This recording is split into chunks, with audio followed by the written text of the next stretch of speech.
하나님의 말씀은 고린도 후서 1장 1절에서 11절 말씀입니다. 하나님의 뜻으로 말미암아 그리스도 예수의 사도된 바울과 형제 디모데는 고린도에 있는 하나님의 교회와 또 온 아가야에 있는 모든 성도에게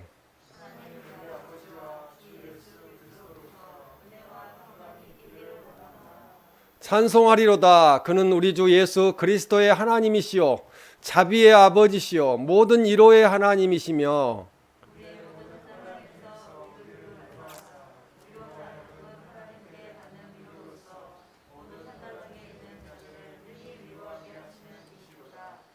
그리스도의 고난이 우리에게 넘친 것 같이 우리가 받는 위로도 그리스도로 말미암아 넘치는도다.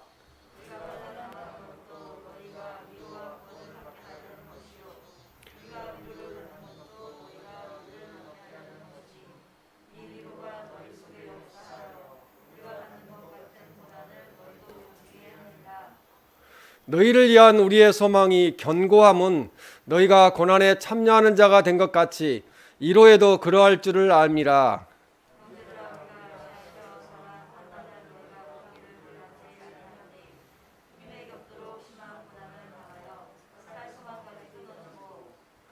우리는 우리 자신이 사형 선고를 받은 줄 알았으니 이는 우리로 자기를 의지하지 말고 오직 죽은 자를 다시 살리시는 하나님만 의지하게 하심이라.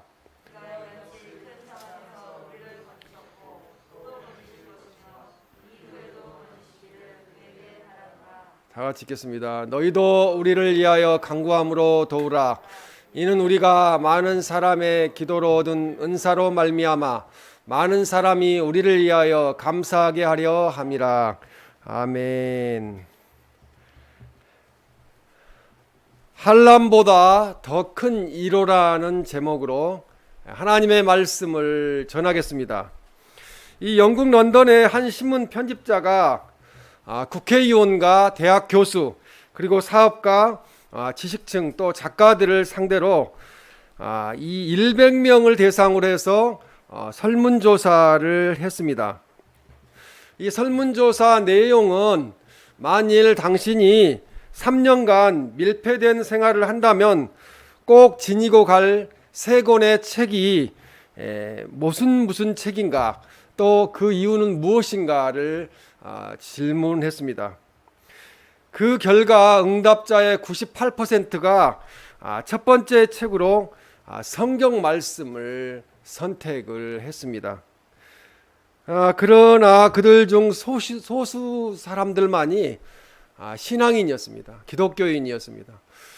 그들이 믿지 않고 불신자임에도 불구하고 성경 말씀을 가장 먼저 책으로 선택을 하였다는 말씀입니다.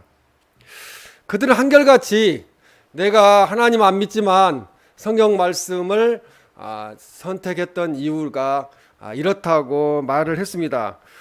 그것은 무엇이냐면은 고난을 당하거나 소외를 당할 때 성경 말씀을 읽으면은 용기를 주시고 위로를 해 주시기 때문에 나는 성경을 선택했습니다. 그렇게 대답을 했습니다. 그렇습니다. 성경 말씀은 영의 양식이고 또 생명의 말씀이고 우리에게 진리의 말씀입니다. 그리고 우리에게 힘들 때 위로와 힘을 주시고 또 우리가 기쁠 때 주님을 찬송하도록 우리를 인도하시는 하나님의 말씀이십니다. 우리가 인생을 살다 보면은 우리는 원하지 않지만 여러 가지 환난을 만나게 됩니다. 사도 바울에게도 여러 가지 큰 환난이 있었습니다. 바울에게 환난이 참으로 크고 견디기 어려웠습니다. 그를 더욱 못 견디게 했던 것은 고린도 교회 내에 있는 유대주의자들이 선동해가지고 바울을 대적하게 만들고 또 더 괴로운 것은 복음, 하나님의 말씀, 주님의 말씀을 애곡되게 해석을 해서 율법적으로 그렇게 해석하는 그런 일을 저질렀습니다. 그리고 더 힘든 것은 사도 바울이 다메섹 도상에서 주님의 부름을 받고 사도로 임명을 받았는데 이 유대주의자들은 사도 바울을 인정하지 않았다는 거죠. 사도로 인정하지 않았다는 것입니다. 그리고 도전하였고 또 무시하였습니다. 그런 일들이 하루아침에 끝난 것이 아니고 끊임없이 계속되었다고 말씀하고 있습니다. 이에 바울은 고린도후서 전체를 통하여 그 사도권에 대한 변론의 말씀을 하고 있습니다. 먼저 이 고린도후서 1장에서 사도 바울은 인사로 말씀을 시작합니다. 이 고린도후서 1장 1절에서 2절 말씀이 인사로 시작하는 말씀입니다. 2절을 읽어보면 하나님 우리 아버지와 주 예수 그리스도로부터 은혜와 평강이 있기를 원하노라 그렇게 말씀합니다. 우리 사랑수 가족 모두에게도 하나님 우리 아버지와 주 예수 그리스도로부터 은혜와 평강이 있으시기를 주님의 이름으로 축원합니다. 1절 하반절에 보면은 이 아가야라는 동네가 나옵니다. 이 아가야는 남부 그리스 전체를 가리켜서 아가야라고 이야기를 합니다. 이 은혜와 평강을 기원한 사도 바울은 환난 중에 있는 자들을 위로하시는 하나님에 대하여 말씀을 합니다. 이 고린도후서 1장 3절에 보면은 찬송하리로다 이렇게 말씀합니다. 그는 우리 주 예수 그리스도의 하나님이시요 자비의 아버지이시요 모든 위로의 하나님이시며 그렇게 말씀합니다. 세상을 살다가 우리가 환난을 만나면은 하나님을 찬송하는 거 쉽지 않습니다. 기도도 잘 안 나옵니다. 너무 힘드니까요. 그리고 일어나기도 힘들어요. 그냥 계속 잠을 잤으면 좋겠다. 그냥 잊어버렸으면 좋겠다. 이런 생각들을 합니다. 그런데 이 사도 바울은 우리 믿는 성도들이 환난을 만나든 고난을 당하든 어떤 일이 있다 하더라도 가장 먼저 해야 될 일은 하나님을 찬송하라고 그렇게 말씀하고 있습니다.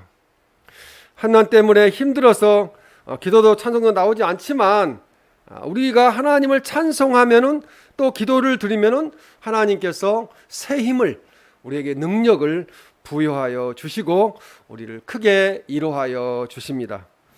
하나님께서는 3절에 우리 주 예수 그리스도의 하나님이시라고 말씀하셨고 모든 위로의 하나님이시라는 거죠. 우리가 인생을 살다가 무슨 일을 당했을 때 사람한테 위로를 받아도 위로가 될 때가 있습니다. 근데 하물며 천지 만물을 창조하시고 운행하시며 우리 아버지 되시는 하나님께서 우리를 위로해 주시면은 어떤 환난도 이겨낼 줄로 믿습니다. 오늘 주신 하나님의 말씀을 통하여 큰 위로를 받으시고 치유와 회복이 되는 축복을 받으시기를 주님의 이름으로 축원합니다. 첫 번째는 이 하나님께서는 환난보다 더 큰 위로를 주십니다. 그래서 3절에서 7절까지 말씀해 보면 위로라는 말씀이 10번이나 나옵니다. 그래서 위로의 하나님이시라는 거죠. 하나님은 우리를 위로하시는 하나님, 사랑하시는 하나님이라는 말씀입니다. 위로는 환난 당하는 인생을 사는 사람에게 절실히 요구된다는 거죠. 조금이라도 지푸라기라도 잡을 수 있는 그런 위로가 있다면은 새 힘을 낼 수 있기 때문에 그렇습니다. 고린도후서 1장 3절에 모든 위로의 하나님이시며라고 말씀하는 것은 여기서 위로라는 말씀, 위로라는 단어는 헬라어로 파라클레시스라는 말씀입니다. 파라클레시스, 용기를 돋워 준다는 거예요. 그리고 도와주고 위로해 주시고 대신 요청하고 하나님께 요청하는 거죠. 그리고 결국은 구원해 주시는, 언어상의 구원하다는 뜻을 가지고 있습니다. 예수님은 요한복음 15장 26절에 내가 아버지께로부터 너희에게 보낼 보혜사 곧 아버지께로부터 나오시는 진리의 성령이 오실 때에 그가 나를 증언하실 것이요 그렇게 말씀합니다. 여기서 보혜사는 영어로는 헬퍼라고 하는데요, 성령님께서 위로하시는 자라는 거죠. 위로하시는 자, 도와주시는 자. 보혜사 그대로 한자로 해석하면요, 보호하시고 은혜 베푸시고 가르치시는 분이 바로 성령님이십니다. 그리고 요한 1서 2장 1절에 나의 자녀들아 내가 이것을 너희에게 쓰면 너희로 죄를 범하지 않게 하려 함이라. 만일 누가 죄를 범하여도 아버지 앞에서 우리에게 대언자가 있으니 곧 의로우신 예수 그리스도시니라 이렇게 말씀합니다. 우리를 대신하여 하나님께 아뢰어 주실 중보자, 그분이 바로 예수님이시고 예수님이 또한 우리의 위로자가 되십니다. 성령님과 예수님과 함께 아버지 하나님께서도 우리에게 위로자가 되신다고 오늘 본문에 말씀하십니다. 그래서 하나님은 항상 거기에 계시는 분이에요. 항상 우리와 함께 하시는 임마누엘의 하나님이시고 항상 거기에 계시는 여호와 삼마의 하나님이시라는 겁니다. 에스겔 48장 35절에 보면은 그 사방의 합계는 18,000척이라 그날 후로는 그 성읍의 이름을 여호와 삼마라 하리라 이렇게 말씀합니다. 거기에 계신다는 거죠. 항상 우리와 함께 계신다는 말씀입니다. 성령님과 예수님과 함께 아버지께서 계시니 우리는 삼위일체 하나님이 우리와 동행하시는 것입니다. 본문 고린도후서 1장 4절에 우리의 모든 환난 중에서 우리를 이로하사 우리로 하여금 하나님께 받는 이로로서 모든 환난 중에 있는 자들을 능히 이로하게 하시는 이시로다 그렇게 말씀합니다. 하나님 우리 모든 환난 중에서 우리를 이로하시는 분이십니다. 여기서 이로하사라는 말은 현재 분사형이에요. 계속 진행합니다. 그래서 하나님의 이로하심이 중단 없이 계속된다는 거예요.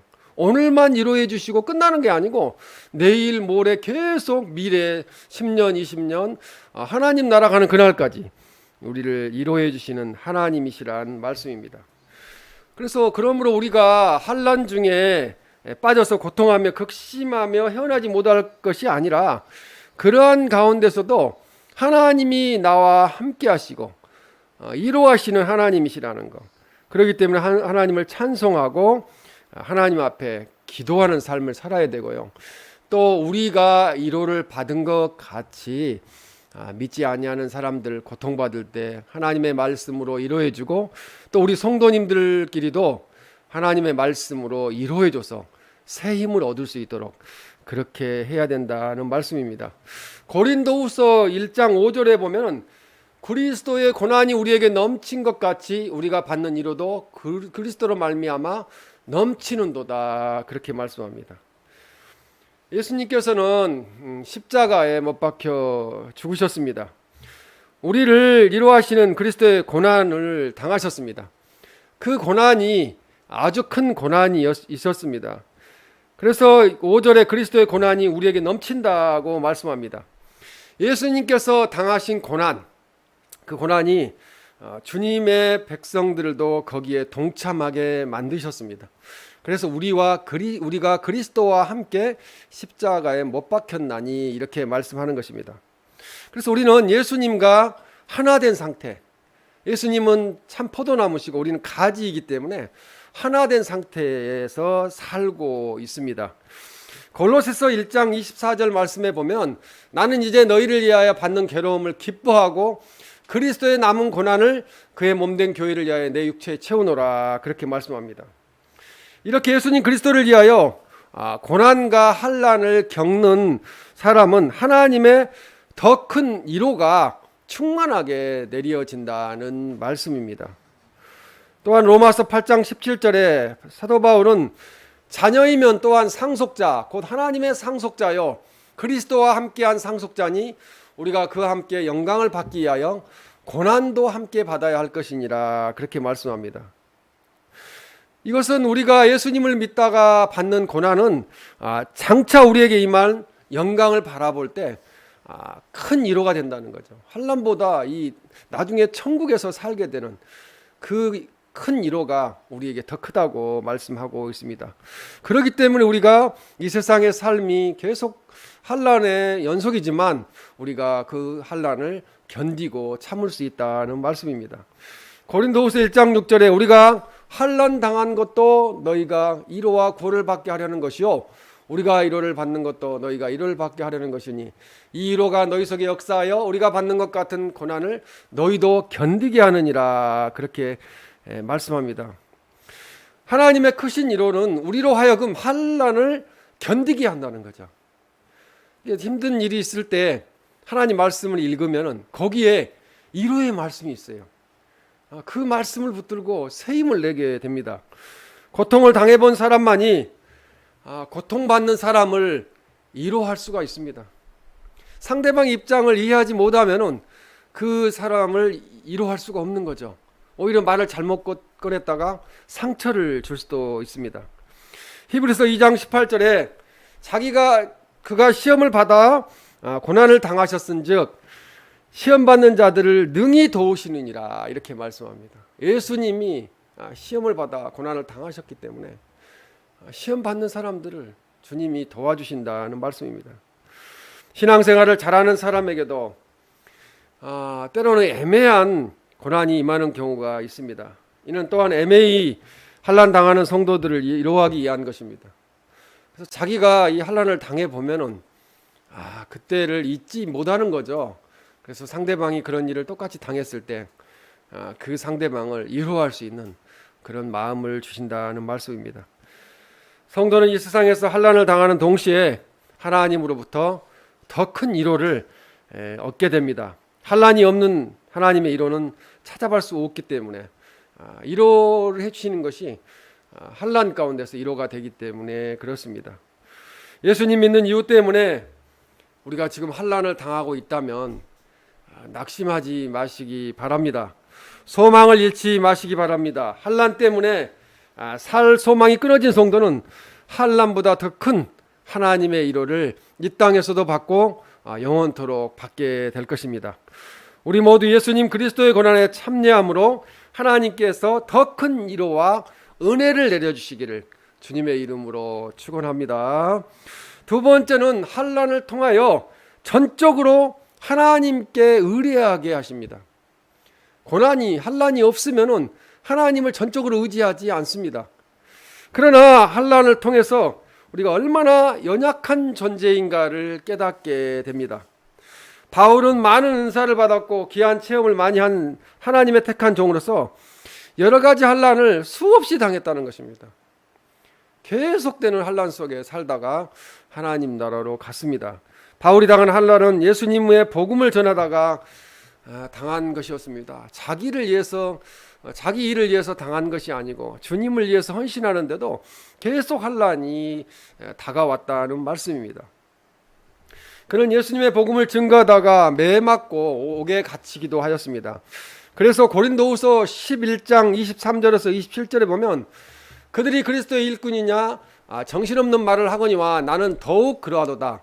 내가 수고를 넘치도록 하고 옥에 갇히기도 더 많이 하고 매도 수없이 맞고 여러 번 죽을 뻔하였으니. 그리고 27절 읽으면 또 수고하며 애쓰고 여러 번 자지 못하고 줄이며 목마르고 여러 번 굶고 춥고 헐벗었노라.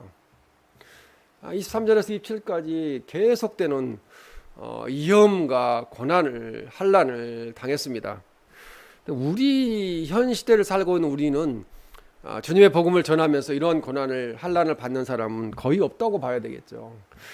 이 사도 바울은 큰 환난을 당하면서 환난을 극복하게 해주실 큰 능력이 하나님께 있음을 깨달았습니다.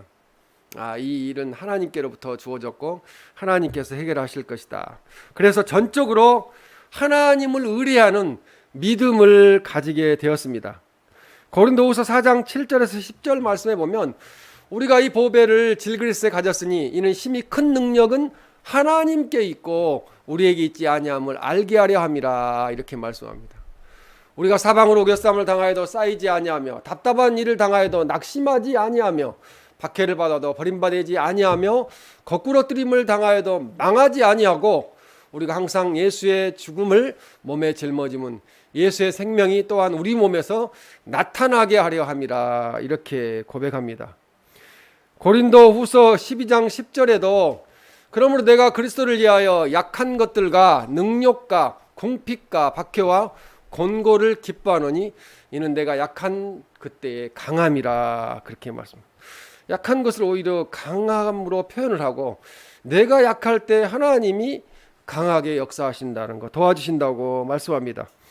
고린도후서 13장 9절에도 우리가 약할 때 너희가 강한 것을 기뻐하고 또 이것을 위하여 구하니 곧 너희가 온전하게 되는 것이라 그렇게 말씀하고 있습니다.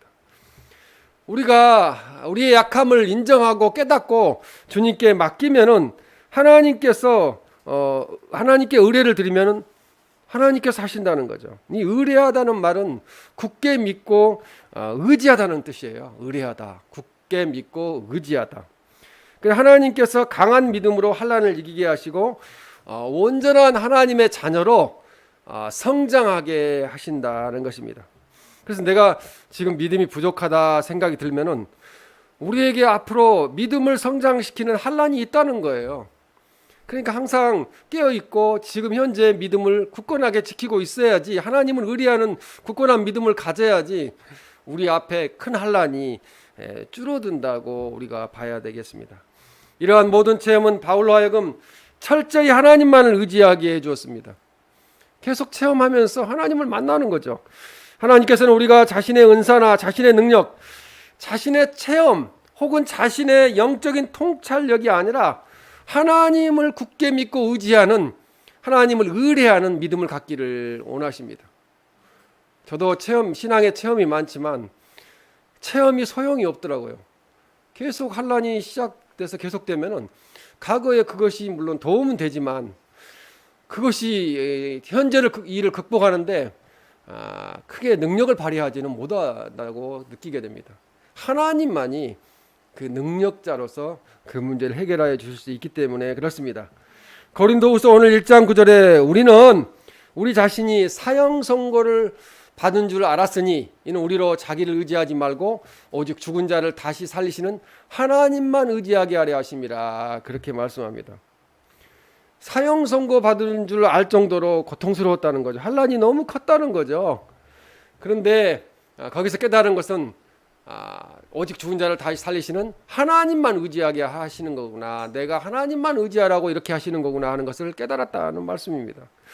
바울은 자신을 사형 선고를 받은 자로 표현할 정도로 고통스러웠던 거죠. 완전히 죽을 줄 알았다는 정도로 고통스러웠다는 것입니다. 그러나 바울은 9절 말씀에서 하나님을 능력자로, 전능하신 하나님으로 그렇게 고백합니다. 사도 바울은 살 소망까지 끊어지고 그렇게 여길 정도로 살았습니다. 우리에게 지금 현재 고난이, 환난이 있습니다. 지금 코로나 시국에 우리가 이렇게 사는 것도 환난 중에 하나입니다. 그러나 우리가 받는 환난은 하나님만 의지하게 하려고 하신다는 것을 우리는 깨달아 알아야 될 줄로 믿습니다. 고난이, 환난이 왔을 때 가장 중요한 것은 왜 하나님이 나에게 이런 것을 주시는가 하는 것을 깨닫는 것이 가장 중요합니다. 깨달음이 없이 그 환난이 넘어갔다고 하면은 또 다시 그 환난이 반복될 수 있다는 것입니다. 사도 바울은 그에게 환난이 임한 것은 하나님께서 그로 자신을 의지하지 않고 전적으로 하나님께 의뢰하는 것을 원했다는 것을 계속 깨달았다는 거죠. 그래서 환난 가운데서 인내하며 극복하며 살아갈 수 있었다는 말씀입니다. 우리들도 전적으로 하나님께 의뢰함으로, 굳게 믿고 의지함으로 환난에서 벗어나 근심이 없고 복을 받는, 야베스와 같은 축복을 받는 우리 사랑수 가족이 모두 되시기를 주님의 이름으로 축원합니다. 세 번째로, 이제 마지막으로 하나님께서는 환난에서 우리를 건지시고 영광을 받으신다는 거죠. 건지시기만 하시는 게 아니고 하나님께서 영광을 받으신다는 것입니다. 이 고린도후서 1장 10절에 그가 이같이 큰 사망에서 우리를 건지셨고 또 건지실 것이며 이후에도 건지시기를 그에게 바라노라. 위로해 주신다는 거죠. 건져 주신다는 거죠. 회복해 하신다는 말씀입니다. 바울은 전에 아시아에서 또한 마게도냐와 아가야 지방에서 사망이라고 부를 정도로 크다란 큰 환난에 처할 때에 하나님께서 도우사 건지심을 받았습니다. 계속 건져 주셨어요. 그렇기 때문에 이제 건지실 것을 믿게 되는 것입니다. 현재 그가 겪는 환난 중에서도 구원의 하나님께서 그를 건져 주실 것이라고 확신하는 거죠. 확실한 믿음을 갖는 것입니다. 뿐만 아니라 장차 닥칠 어떤 환난과 역경 가운데서도 구원하여 주실 하나님에 대한 소망과 믿음이 생기기 시작했다는 거죠. 믿음을 갖고 살기 시작했다는 것입니다. 시편 34편 6절 말씀에 보면은 이 곤고한 자가 부르짖음에 여호와께서 들으시고 그의 모든 환난에서 구원하셨도다. 기도밖에 없다는 거죠. 치유하는 능력도 기도 외에는 이런 주가 나갈 수 없다고 말씀하셨고, 우리의 모든 일들이 기도로서 구원을 받게 되기 때문에 그렇습니다. 시편 86편 7절 말씀에도 나의 환난 날에 내가 주께 부르짖으리니 주께서 내게 응답하시리이다 라고 말씀합니다. 어떤 환난 가운데서도 하나님께 부르짖는 자녀를 내버려 두지 않으신다는 거죠. 그냥 자녀가 지나가는 이야기로 해도 듣고 있잖아요. 건너방에서 하는 이야기도 듣고 있어요. 우리 하물며 인간인 우리도 그렇게 하고 있는데, 하나님은 전지전능하시기 때문에 우리의 기도를 다 듣고 계신다는 거죠. 환난을 통하여 우리로 하여금 하나님만 의지하게 만드시고 결국은 환난에서 우리를 건져 주십니다. 환난은 우리가 하나님을 의지하는 법을 깨닫고 배우게 하는 것입니다. 하나님께서는 환난에서 우리를 건져 주시고 하나님이 영광을 받으신다고 말씀합니다. 바울이 고난 중에서 하나님을 의지함으로 기적적으로 도우시는 하나님의 구원의 손길을 성도들에게 알리고 간증함으로써 하나님께 영광을 돌려드렸습니다. 우리가 이 땅에서 할 수 있는 최고의 사역은 하나님께 영광을 돌려드리는 사역입니다. 고린도후서 오늘 본문 1장 11절에 너희도 우리를 위하여 간구함으로 도우라. 이는 우리가 많은 사람의 기도로 얻은 은사로 말미암아 많은 사람이 우리를 위하여 감사하게 하려 함이라. 많은 사람이 우리를 위하여 감사하게 한다는 거죠. 하나님께 영광을 올려드리는 감사가 있다는 것입니다. 기도로 얻은 은사라는 것은 바울이 죽음으로부터 건짐을 받은 은혜를 말씀합니다. 매번 죽을 수밖에 없었는데 위로해 주시고 건져 주시는 하나님을 만나게 됐다는 말씀입니다. 사도 바울을 훈련시키신 하나님께서는 우리에게 환난을 주셔서 우리를 훈련시키십니다. 우리를 더욱 강인한 그리스도의 군사로 양육하신다는 말씀입니다. 만일 우리가 순종함으로 잘 감당하면 환난 가운데서도 하나님의 놀라우신 뜻을 성취하게 될 것입니다. 환난은 우리의 믿음을 성장시키며 기도의 삶을 더욱 견고하게 해 주십니다. 또한 다른 성도들과 함께 환난의 짐을 기도로 나누어 짐으로, 사랑 중에 가장 큰 사랑은 상대방을 위해서 기도하는 겁니다.